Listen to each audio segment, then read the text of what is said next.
وإذا جاءك الذين يؤمنون بآياتنا فقل سلام عليكم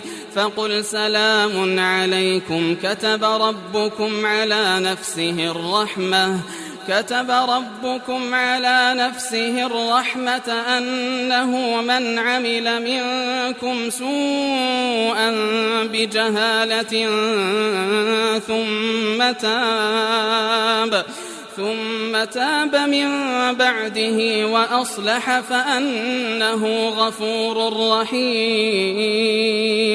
وكذلك نفصل الآيات ولتستبين سبيل المجرمين.